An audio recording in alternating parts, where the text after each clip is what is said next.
Welcome to the National Museum of African American History and Culture Digital Docents Roundtable and the exhibit entitled Reckoning, Protest, Defiance, Resilience. Let me introduce you to your four docents. I'm Sharon. I will start with a discussion of the photographs that are a call to action and catalysts for change in the protest gallery. Sherrod will follow me with a discussion of Black women who have fought to be heard and recognized in the Women's Gallery. Barbara will follow Sherrod with a discussion of the ugliness of racial confrontation and how Breonna Taylor's tragic death has inspired thousands to stand up for justice deferred in the Breonna Taylor Gallery. Denise will wrap up asserting that African American artists are not just witnesses to racial violence in the United States. They have created artworks that give voice to the voiceless and reveal the ever-present threats to Black life in the Violence Gallery. This visual arts gallery exhibit dramatically demonstrates activism, commentary, and escape, protest in the face of exclusion, defiance in the face of brutality, resilience in the face of conflict and death. This exhibition contains artwork related to racial violence and trauma, including recent events. And now, I'd like to introduce you to our director, Kevin Young.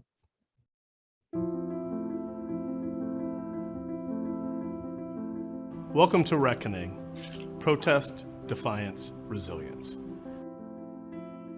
This is our latest show here in the Rhymes Family Gallery on our 4th floor. Let's take a look around.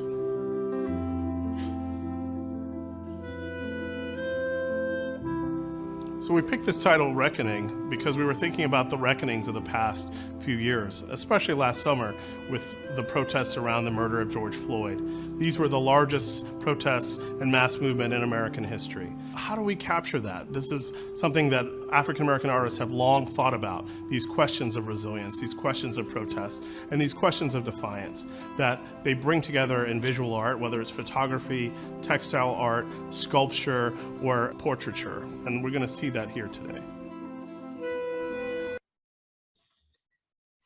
Thank you, Kevin. Where are you standing?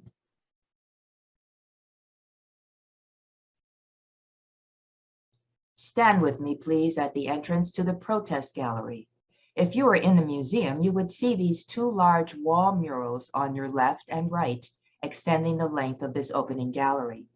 On your right is a Freddie Gray protest march, and on your left is a Black Lives Matter protest. I converge the two walls so you can easily appreciate the size, scope, and drama of both photos while I introduce the first gallery. The intention in this gallery is to seize your interest and emotional engagement by providing ways to contextualize the momentous and paradigm-shifting social justice events of 2020 and 2021 through eyewitness accounts, the photographer's lens. All the photographers are physically present in their work. They have an insider's viewpoint. They are activists, advocates, and commentators on social justice. Their photos are so compelling because they are real, not someone's opinion or interpretation. They are generous. They want you to share the experience as well as admire an artful photograph. The photos are of Black Lives Matter movement and other national social protest demonstrations. Some predate 2020, but all are part of the reckoning. The deaths of George Floyd and Breonna Taylor and other Black men and women at the hands of police and captured and broadcast in real time on Instagram and other global media outlets intensify the growing national impatience with systemic racism and social inequity and demands for reform and accountability. The history dates back to 1619. The struggle continues. The marchers' demands are written on signs and t-shirts, shouted from trucks, painted on flags. It is time that those responsible are held to account. Do you lean in or stand back. I want you to say it loud. Say it proud. George Floyd. I can't breathe.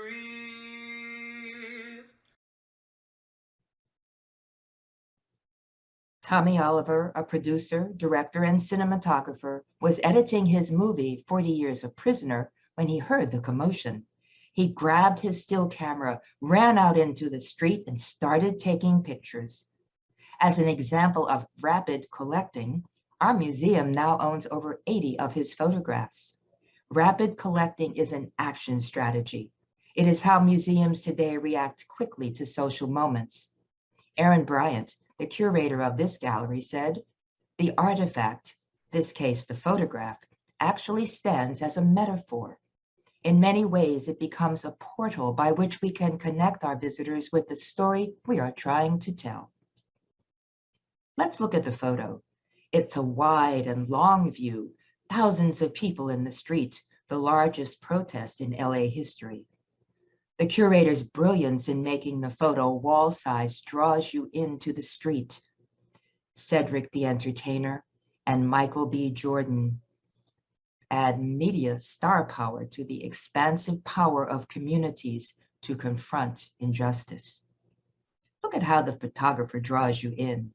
You find yourself standing with him on the back of the truck leading the protest. How would you feel if you were there? I felt the trauma in the women's voices. When they spoke, it was very emotional, fierce, and sobering. Sheila Prebright, who calls herself a photographic artist, is known for her activism photography, where she centers on women and celebrates the central role that women have historically played in organizing protests and leading demands for social change. Hashtag 1960Now is a portfolio of photographs that documents Black Lives Matter as a movement of diverse ideas, communities, and cultures. It is a photographic series of emerging young leaders affiliated with the BLM movement. In it, Bright examines race, gender, and generational divides that raise awareness of millennial perspectives on civil and human rights. Let's look at the two photos of two different marches on two different days. Alexia Christian was fatally shot by an Atlanta police officer on April 30th, 2015. Breonna Taylor was fatally shot by a Louisville, Kentucky police officer on March 13th, 2020. You can see the anguish in Janelle Monáe's face.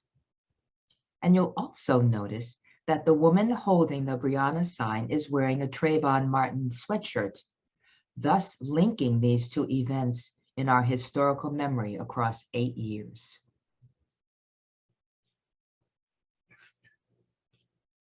This march in Baltimore took place 2 days before Freddie Gray's funeral. Jermaine Gibbs calls himself a photojournalist. He says that his greatest passion is street photography, and he has traveled the globe capturing ordinary folks carrying out their everyday ordinary activities. Gibbs says that photography has always been an escape for me, and I want my audience to be able to see beyond the image and see themselves in the story. Let's look at this image. Gibbs is standing off to the side of the line of marchers with linked arms. Their backs are to the line of police officers. Do you see yourself in the story? What is the story? What's really happening is that the line of protesters is in effect forming a peaceful buffer, a zone between police officers and the angry mob outside the frame of the photo. Let me introduce you to the concept of visual literacy, which is defined as the ability to find meaning in imagery. It involves a set of skills ranging from simple identification, naming what one sees, to complex interpretation on contextual, metaphoric, and philosophical levels.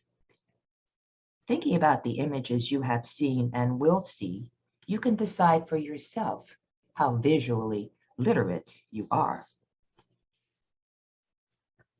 When we change the way we see, everything we see will change.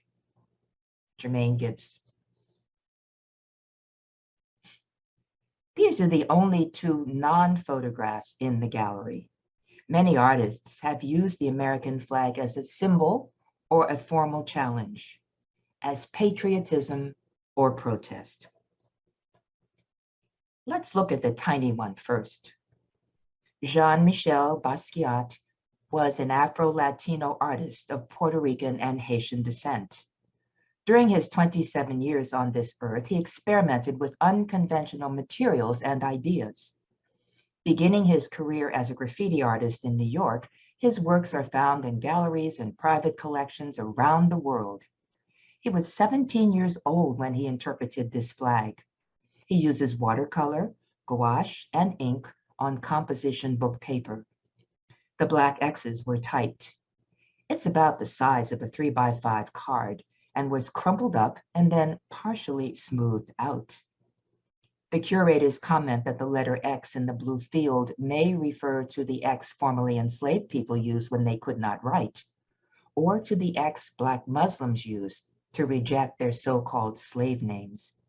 But above all, by employing the X, Basquiat invokes the freedom of expression found in the paradox of liberty. Now let's look at Patrick Campbell's A New Age of Slavery. Patrick Campbell describes himself as an illustrator. He couldn't believe what was happening. Eric Garland's police officer murderer not indicted. Michael Brown's police officer murderer not charged. No one held to account. Campbell wrote in 2014, "This was a piece originally done because I was sick of African-American death that has been occurring too much with Trayvon Martin, Mike Brown, Eric Garner, and many more due to the government not caring. As African Americans, what is our life work? As a people, we should not be afraid of our government." Looking at this watercolor on paper, you see 7 red stripes with bodies hanging from nooses and 6 white stripes, 13 in all. You also see 30 cracked stars, 10 profiles of killers with guns, 10 victims, 50 people in all. Another interpretation of the American flag. Denise will further elaborate on this flag image in her discussion. Many shared Campbell's outrage captured in this flag. He posted it on Instagram and it went viral. Beyonce, Jay-Z, Rihanna, among millions of others reposted it. It became a symbol of mass protest against police brutality and injustice. Now let's put these images together.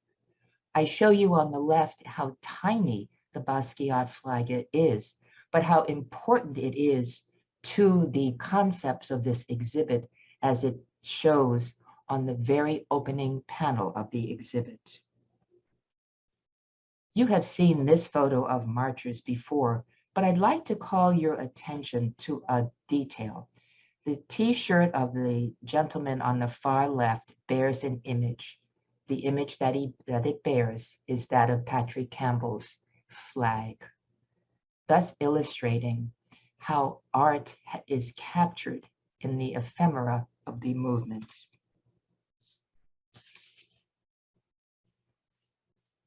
Families equal resilience.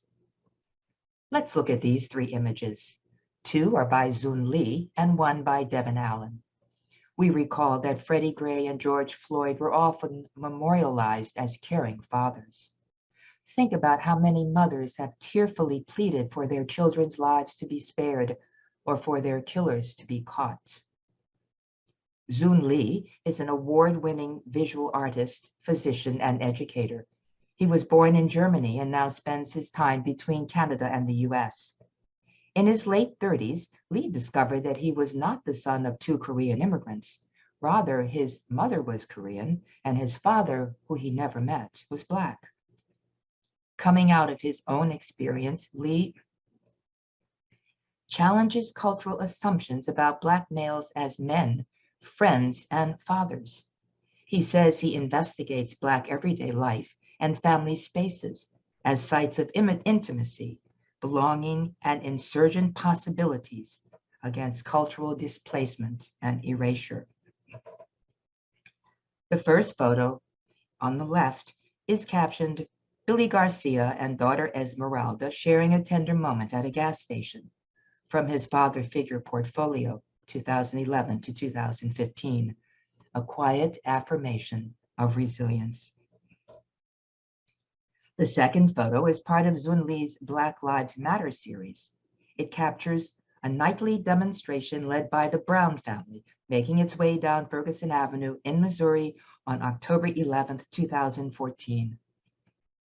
The composition of the photo and the play of light upon Michael Brown's mother and her husband leaves no doubt that strength abides and the fight continues. The third photo by Devin Allen is also untitled, but carries the caption, "Don't forget our women are getting killed also. We are the protectors, and women are the first teacher to the child. Need I say more?" The woman, with her white hair and shirt, stands out from the others who are equally engaged in the moment, but remain in the shadow. She is demanding to be heard. Her expression is so intense, and her hand grasping for the microphone is so strong that you can almost hear her plea.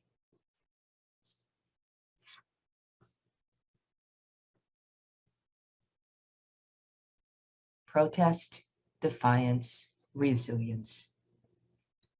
Michael McCoy tells us that I like to think of myself as a storyteller. From the minute I picked up a camera, I was captivated. I love telling the story about relationships between individuals, capturing those special moments of joy and contentment. I capture the in-between moments that are the most candid and authentic. McCoy's other works include powerful emotional moments during the BLM protests and the protests surrounding Freddie Gray's murder. This photo absolutely captivated me. After all of the intense activity of the other photos, this final photo provides that in-between moment, a time to rest, to breathe, to reflect. It is the stillness of it, the quiet of it, the gaze of the two young people. I saw the same gaze in the history galleries, in the portraits of enslaved and free African Americans, staring straight ahead, looking us in the eye. Neither proud nor humble, just strong, just complex, just human. The couple reflects resilience in their relaxed pose and neutral expressions. Their t-shirts bearing the famous Devin Allen photo shout protest. This magazine cover is not part of our collection, but I include it so you can see it clearly. Devin Allen, a gifted and artistically courageous young man, was brought up in Baltimore and committed to the raw documentation of his city, quote, end quote. He says he didn't have a voice and that photography gave him that voice. He is inspired by Andy Warhol and Gordon Parks. The curators tell us that he made history as a prodigy who conquered social media as a democratizing medium.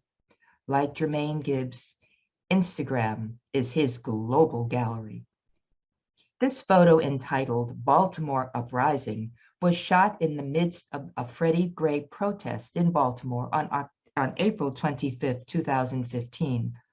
Through his photos, rather than allowing publishers to shape and interpret history, Allen proves that he has the power of history, and that power belongs to and in the community. This magazine cover was selected as one of the best in 2015. Now I would like to pause and ask you to consider, what does reckoning mean to you?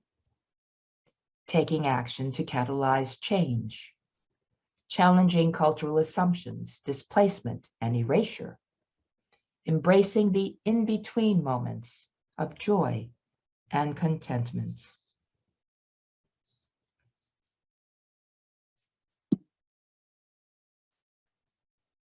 So now we will glance back at this opening gallery from the end instead of the beginning. I close my section by recalling that women are featured in the majority of the photographs. Women have played important roles as organizers, protesters, and documenters in the realm of photography.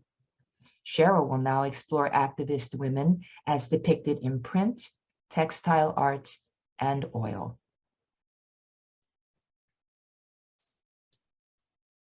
Thank you, Sharon. And hello, everyone. Continuing on the subject of reckoning, I am going to encourage you to see, feel, and hear the gallery themes of protest, defiance, and resilience as we view renderings of 4 gifted visual storytellers, artists whose portraits reveal a lot about our history, even our present, and highlight the role women have played in our centuries-long freedom struggle.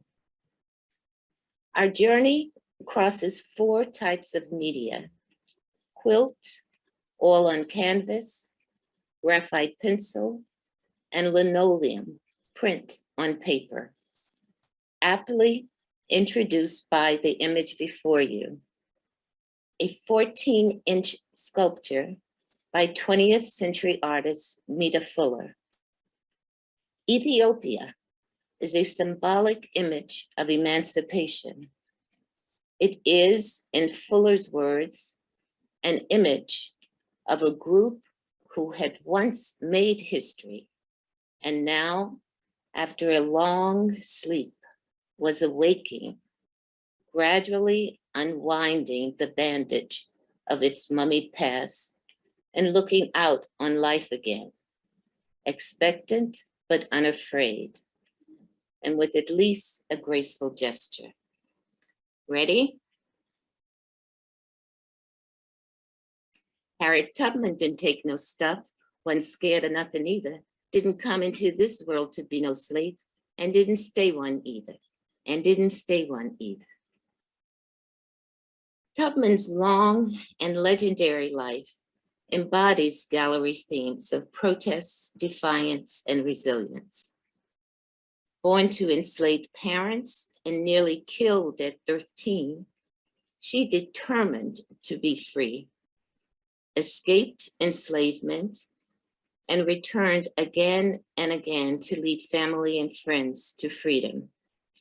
To quote, "I was the conductor of the Underground Railroad for 8 years, and I can say what most conductors can't say.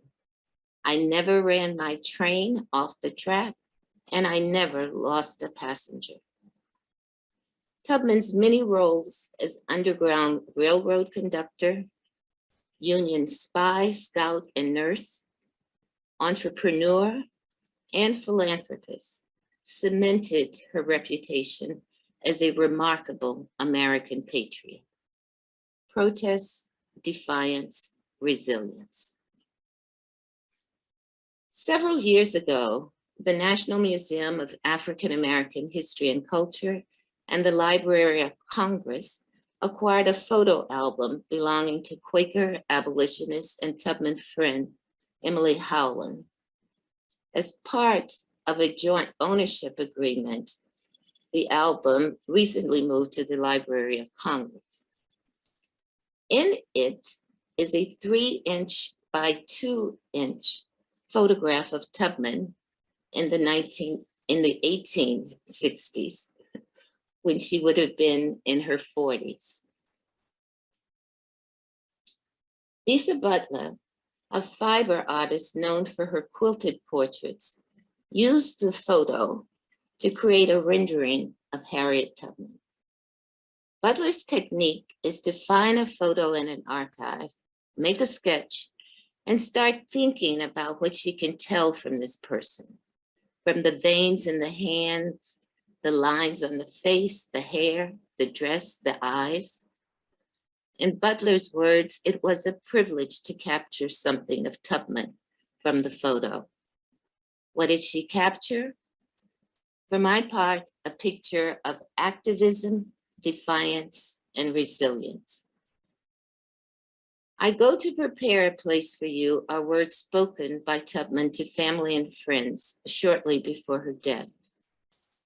Let's take a closer look at this more than 7-foot new acquisition. Like the image in the photograph, Tubman is properly seated in a chair and gazing directly at us. Butler's quilt, however, burst of brightly colored African-based fabrics and intricate symbols against a dark floral background, together telling us much about the lady within. Check out the face and hands. In Butler's rendering, both are shown in contrasting shades of blue and purple with rich reds, symbolizing her coolness, calmness, and strength, as well as her power and force. Yellow fabric with red birds compose the sleeves of the dress, denoting freedom. Along the hem of the skirt is an orange wave design to symbolize pain and turmoil, but with small seeds growing upwards, becoming strong flowers, symbolic of strong, resilient women. The dark background with purple sunflowers and blue dots, reminiscent of the night sky, signified Tubman's travels in the night and her tremendous faith. At bottom center is an orange lion, an embodiment of Tubman herself. As we say on the museum's second floor, explore more of how Butler reveals Tubman's complexity as a person while echoing gallery themes of protest, defiance, and resilience. Our next two multimedia artists, Charles Austin and Lava Thomas, give visual expression to the role thousands of under-acknowledged Black women played in the same fight that Harriet Tubman was in, the fight for Black people to be free and to be treated equally under the law. Both artists illustrate unsung heroes of the Montgomery bus boycott. Charles Austin was a painter, sculptor, illustrator, muralist, teacher, and co-founder of the artist collective Spiral. He was deeply moved by the civil rights movement and created Walking, an all on canvas in 1958, 2 years after the successful end of the Montgomery bus boycott. The painting depicts a group of walking women composed of sturdy shapes outlined by vivid slabs of color. In the artist's own words, it was a very definite walk, no going back, no hesitation. Let's see what his use of color in abstract techniques tell us. Do you see the columns of contrasting light and shadow on the skirts of the ladies leading the line? Do you see purposeful movement? What about the faces of the walking women? Why do you think Austin blurred the details in many of them? Perhaps to represent the mostly unrecognized women who formed the backbone of the Montgomery bus boycott. Certainly, by reimagining the daily drudgery of traveling by foot as a determined march, Austin elevates the mundane act of walking to something monumental, even heroic, echoing gallery themes of protest, defiance, and resilience. We came to see that in the long run, it is more honorable to walk in dignity than ride in humiliation. Lotta Thomas says she was a creative, bookish kid who loved to draw and had a facility for it. She grew up in her grandmother's beauty salon, listening to a lot of stories and female wisdom, naturally rooting her art in biography. Thomas drew from a memoir by a boycott activist to create her mugshot portraits, Women of the Montgomery Bus Boycott. She specifically used pencil to, as she said, use a tool that is accessible to everyone, some object everyone has held as evidence of the power of ordinary things, the extraordinary power of activism by ordinary persons. The mugshot of Uretta F. Adair is one of the series.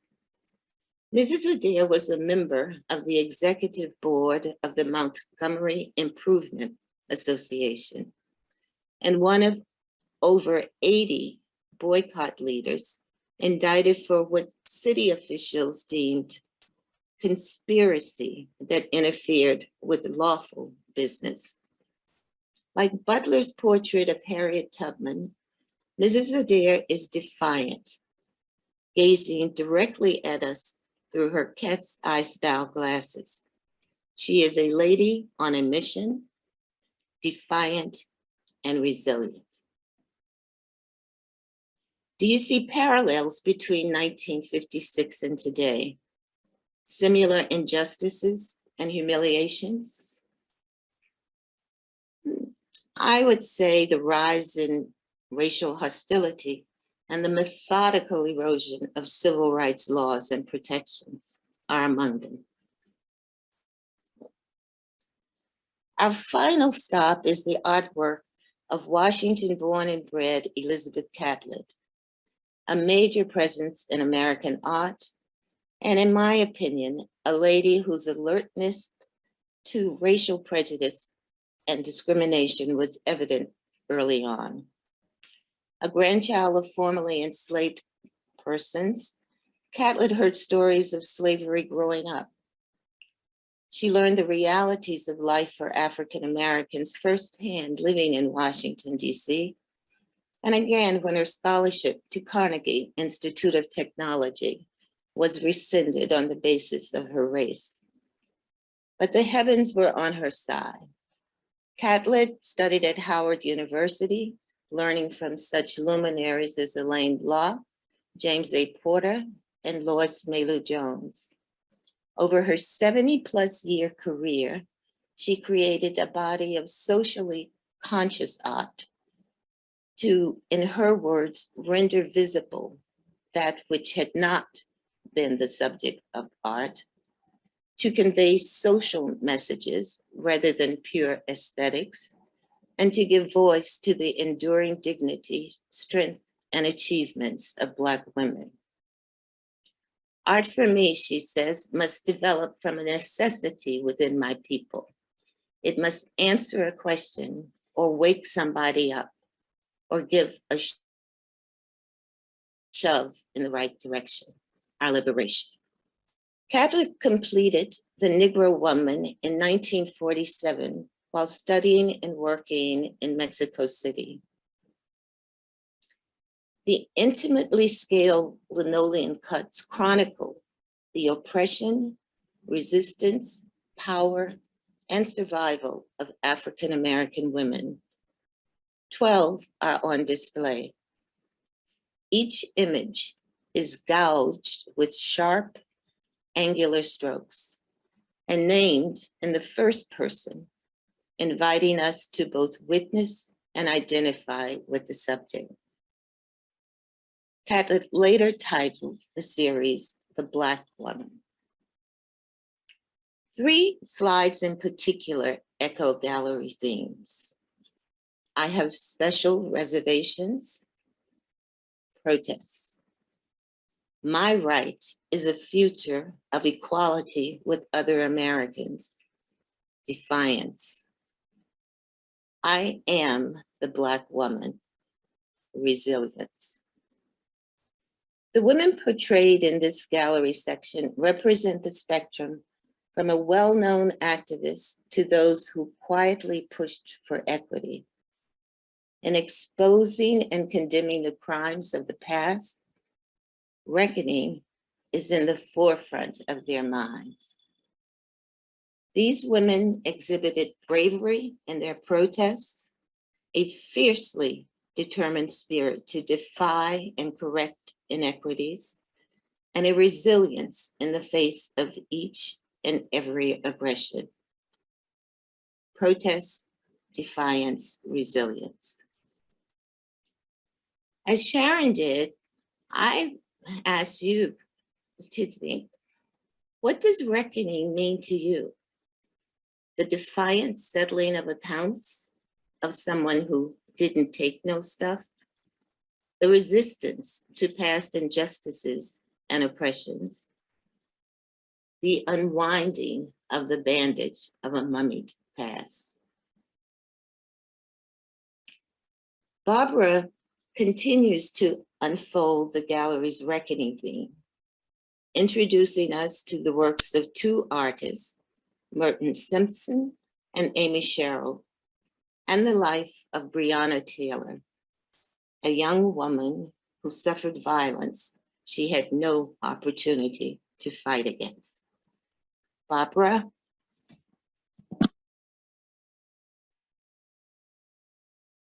Thank you, Cheryl. Art has the power to provoke, inspire, inform, and force us to think in new ways. I think if people can see it and frown upon it enough, it might make them think, am I really part of this? Then I should want to do something about it. Those are the words of Merton Simpson. He was a man of many talents. He was a musician, a preeminent dealer of African art, and he was an abstract expressionist artist. Merton Simpson grew up in the segregated South of the 40s, and he contracted diphtheria as a child, which kept him hospitalized quite often. And out of this experience grew his love for drawing. Now, there were very few opportunities for art instruction or exhibition for Black artists during this time. So Simpson eventually headed to New York. He studied at NYU and became friends with Charles Austin and Romare Bearden. The 1960s was a troubling time of war and civil rights protests. And Merton Simpson, along with Charles Austin and Romare Bearden, started the Spiral Group, which was a New York-based collective of African-American artists. They came together to contemplate the shifting landscape of culture, politics, and art. This is Simpson's Confrontation 28AA and 28A. They are two paintings from a series of 22 that were centered around racial strife. After watching a standoff between Harlem residents and the police in 1964, Simpson produced a series of abstract gestural paintings he called Confrontations. This is a diptych, two panels coming together to create one singular piece of art. Let's take a closer look. And I'd like you to consider these questions. What do you think is going on in this piece? Simpson describes it as an intense encounter, two heads in confrontation. How does Simpson illustrate the intensity of the moment? How many people do you see? What do you think the red represents? Simpson says he saw a kind of love coming through. What part of the painting are you most drawn to? Remember, when we began, I mentioned that Simpson challenged us to consider, what am I really part of this? Then I should want to do something about it. The next artist confronts the viewer in a very different way. This is Amy Sherrod. and she is a masterful portraitist. She lived in Columbus, Georgia, Baltimore, Maryland, and she now resides in New Jersey. And all of these places have greatly influenced her artwork. This drawing is not in our museum. However, I love it because of its delicate quality and reminds me of the time when Cheryl's life, at the time in her life when her health was failing. She had a heart transplant at the age of 39. Sherrod graduated from Clark Atlanta, Spelman, and the Maryland Institute College of Art. And like Simpson, she grew up in the South. She says that she was often one of a few African-American children in her class, which made her conscious of race at a very early age. She once stated that Black life in the South was often reduced to a single narrative, which inspired her to create new narratives about African-American life. And she drew her inspiration from photographs of African-Americans that W.E.B. Du Bois presented at the Paris Exposition in 1900.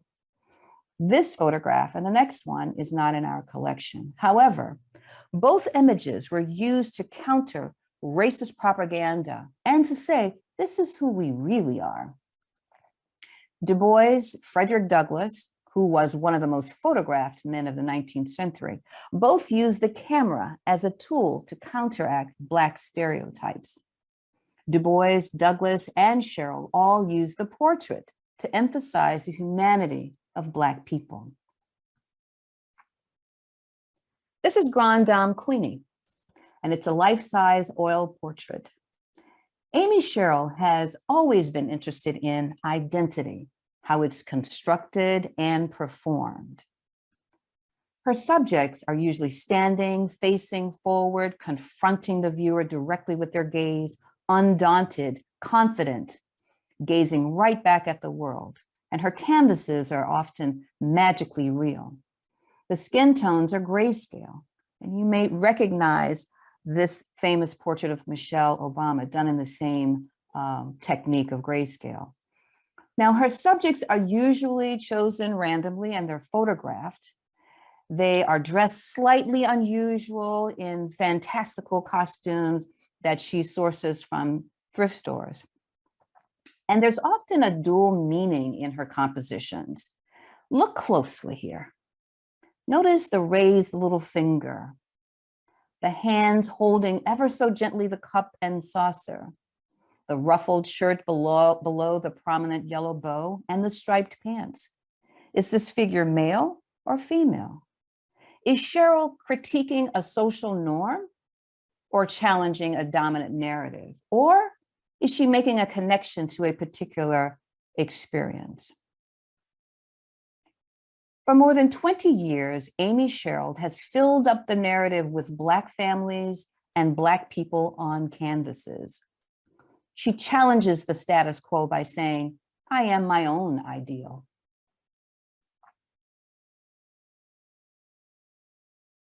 The portrait of Breonna Taylor by Amy Sherrod. It's a transformative piece which brings her to life, along with a timeline of Breonna Taylor's life written by her mother, Tamika Palmer.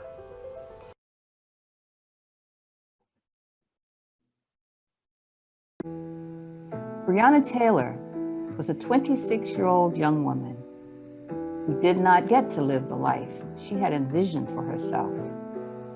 She was brutally murdered in her own home.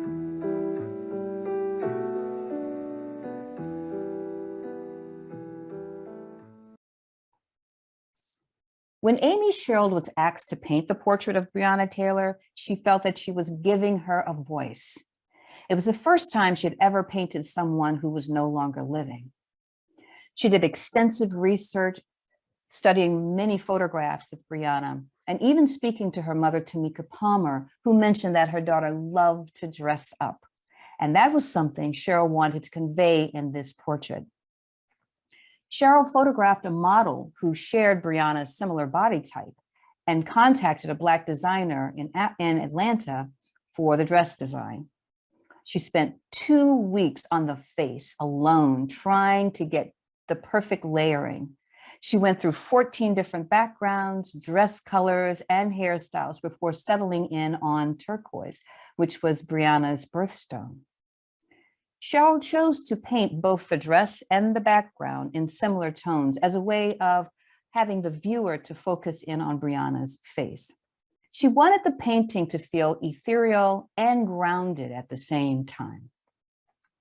Notice the cross at Brianna's neck. This represents her faith. And the ring on her finger, this was a love story. Brianna was about to become engaged before she was murdered. And notice her hand on her hip. Taylor says, she sees you seeing her. The hand on her hip is not passive. Her gaze is not passive. She looks strong. Sherrod also says, I wanted this image to stand as a piece of inspiration to keep fighting for justice for her. Sherrod says, when you're speaking about violence against women and police brutality, she becomes a face for that movement. And finally, it will take resilience for this family, this community, and a people to stand up for justice deferred. And I also ask, what does reckoning mean to you? Does it mean, am I really part of this? Then I should want to do something about it. Does it mean I am my own ideal and I will challenge the dominant narrative? Or does it mean I will keep fighting for justice? Next, Denise will highlight works in the section of Reckoning, the Reckoning Gallery, which deals with the difficult subject of violence. The history of racial violence in our nation is one of tragedy and resilience, not just being witness to such violence.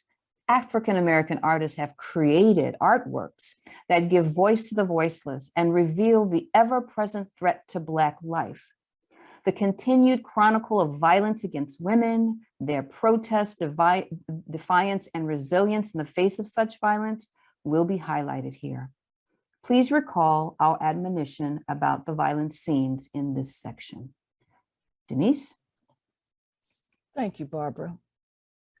Often, police officers make choices that help and protect our communities. Sometimes police officers make choices that are hurtful and unfair. When anyone, including police officers, treats people badly because of their skin color, that's a hurtful choice. No one deserves to be hurt or treated unfairly because of who they are. We can all make choices that are fair, kind, and helpful. Flower Memorial for Peachy, at first glance, is bright and happy, but it illustrates the tragic effects of police brutality for 3 individuals: Jordan Edwards, Juaquina Valencia, and Justine Damon. Edwards was only 15 years old when he was killed by a police officer in Balch Springs, Texas, while sitting unarmed in a car with 4 friends. The officer was sentenced to 15 years in prison. Valencia was wrestled to the ground in Riverside County, California, and arrested for selling flowers without a vendor's license. She sued the county sheriff's department, claiming she was unlawfully targeted because of her race. Damon, an Australian American, was shot and killed by a police officer after she called 911 to report the possible assault of a woman in an alley behind her house. The officer was found guilty of 3rd-degree murder and 2nd-degree manslaughter. Peachy folders go back to the 1940s as a place to store homework and assignments. Bright with a peachy color, the original illustrations were drawn by fishing and wildlife artist Francis Golden. Students apparently loved to deface the drawings and create their own. One artist has begun to take these classic illustrations and has given them a new socio-political context. Artist Patrick Martinez has created several paintings in the peachy folder style, documenting these instances of social violence in the US since 2015, mostly depicting police brutality and death at the hands of police officers. Let's take a closer look at this image. What do we see? Police officer seems to be chasing a football player. Another police officer is drawing his weapon behind a group of runners.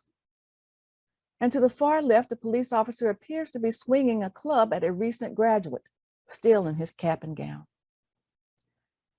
After the deaths of Eric Garner in New York and Michael Brown in Ferguson, Missouri, Martinez says he felt compelled to revive the peachy concept. He said it was initially inspired when he realized that many American middle and high schools now have police patrolling hallways and classrooms. I had reference now, he explains. And as the news cycle continued to turn out stories of one tragic death after the other, Martinez continued to paint. There was always content: insecurity past, insecurity present, insecurity future. Colette V.C. Couleurs explores race, class, and gender identities through her work. In this triptych, insecurity past, insecurity present, and insecurity future are part of a larger series of works titled Metaphors in Life. Within these photographs, the female form is a metaphor that contains a range of human experiences and emotions, including pain, self-doubt, anxiety, and uncertainty, as well as resilience and courage. The triptych and the emotions the photographs explore and convey signify the emotional life experiences of yesterday, today, and tomorrow. Screaming often denotes violence, but sometimes silence denotes violence. Let's take a closer look at each of these images.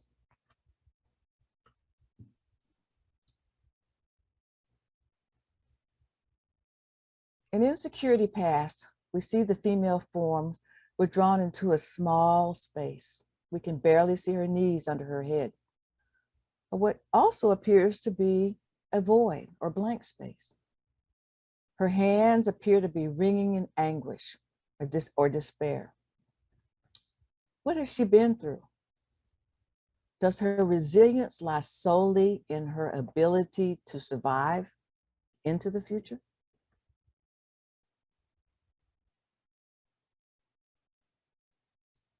Insecurity present.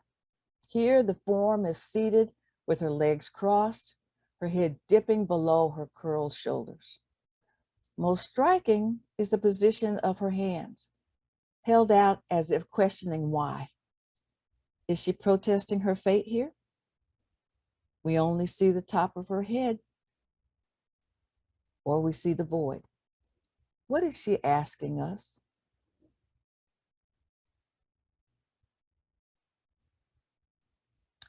In Insecurity Future, the figure has raised her knees up to her chest and has drawn her entire body even closer. We see what appears to be a wedding band on her finger, but we are drawn to how the fingers seem to clutch at her hair or out into the void. Is it anguish? Is it despair? Is it defiance? What is the future telling us here? And what is she asking of us?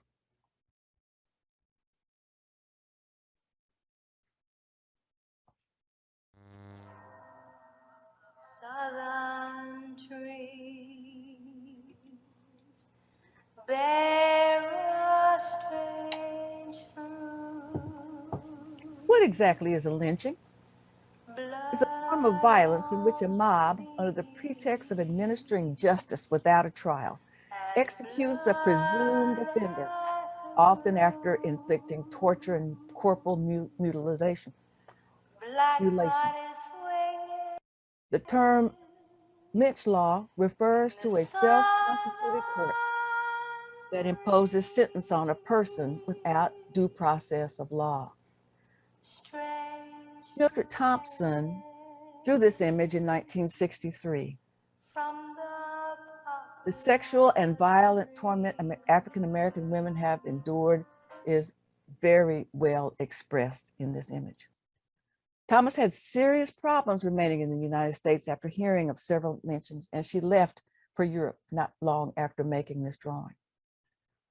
Whether they're wearing a hat, or naked, or a hood, there are few images in American art that more clearly depict racially motivated violence and sexual assault against Black women. This is a pen and ink drawing depicting a scene of abstracted male figures lynching a nude figure. She's female. The female figure is depicted in the center, hanging by the neck from a noose attached to an unseen tree. Her hands behind her back is a way of suggesting that they are bound. Surrounding her is a mob of male figures, most of them in long robes with pointed hoods that obscure their faces. Others are nude, except for Western style hats with center badges of the type worn by sheriffs and other law enforcement of the period. Their facial expressions are somehow abstracted with bared teeth and leering expressions. All of the male figures wear Western style heeled boots, and they're all centered around the lynched woman. One hooded and robed figure raises a Christian cross over all their heads.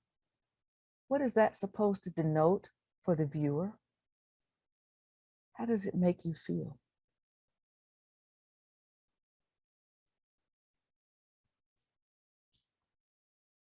The American flag can mean a lot of different things to different people. Even though our country's important laws say that all people have a right to live, be free, be happy, not everyone gets those things, and that's not fair. The artist here is using this painting of the American flag to tell us that. Unmistakable in its flag imagery, The New Age of Slavery is a watercolor created by artist and illustrator Patrick Campbell that is currently on view in the gallery. Sherrod mentioned this piece in her opening. Campbell initially shared the work on social media in September 2014, shortly after he painted it, but this haunting work didn't gain widespread attention immediately. But by the time Campbell reposted New Age of Slavery on his commercial Facebook page in December of 2014, the image had gone viral. Subsequently, as Sharon said, the image has been widely used on a number of products. What do we see? Embedded within the red stripes are the unmistakable images of men and women being hanged. Let's take a closer look now at the star field.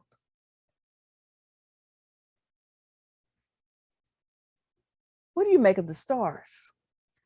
They are broken, misshapen, as if to signify the broken state of race relations. What else do we see? A person seems to be shooting a gun at another person with his back turned. In another image, we see one person pointing a weapon toward another on his knees with his hands held out as if begging for mercy. This piece of rope up to the side of the image was used to bind Raymond Byrd's hands when he was lynched in Wyeth County, Virginia on August 15th, 1926. The rope in our collection is constructed from twisted twine and has been coiled into a circle. Both ends of the rope are frayed, but with single pieces of twine. The presence of such a rope for Black people signifies a fear rooted in history and the murder of more than 4,000 Black people in this country via lynching.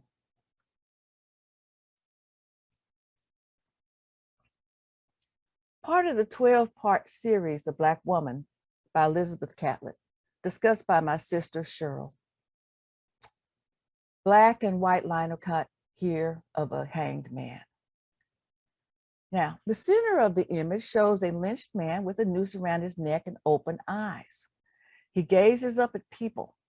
He is lying with his limbs bent and one arm above his head. Let's take a closer look.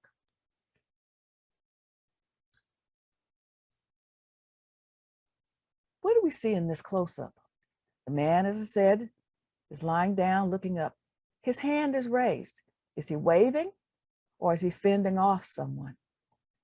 I see 3 pairs of shoes. What do they signify? How many people do you think have actually been lynched in this drawing? Are they standing on the rope or swinging above it? I see 4. And I think of Catlett's title for this piece, and a special fear for my loved ones, maybe indicates that she fears for the 4 seen here.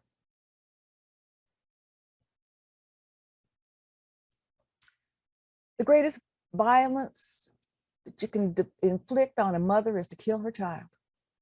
Here marches Leslie McFadden Head, the mother of Michael Brown. The 18-year-old lay on the ground for hours in the hot Ferguson sun. He would have turned 26 this year.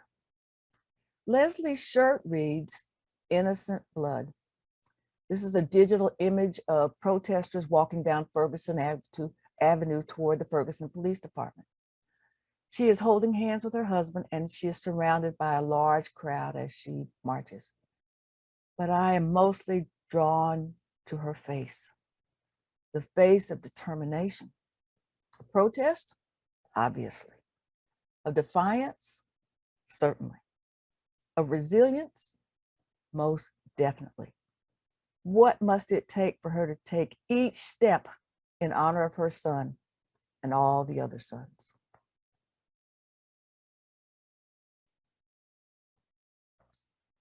The last gallery in the exhibit displays some diverse pieces that one might not immediately consider as part of reckoning, but they very much are.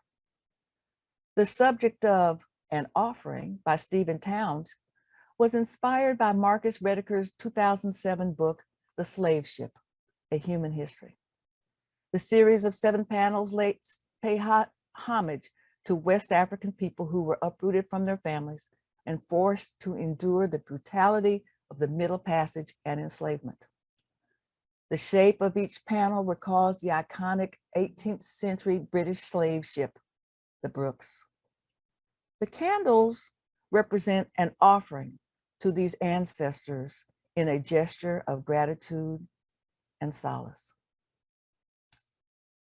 When protest and defiance are met with pain and death, consider what resilience requires.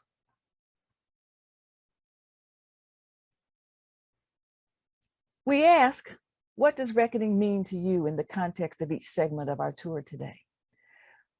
We use excerpts from the artist's quotes in the responses, so our responses are all correct. What does reckoning mean to you now?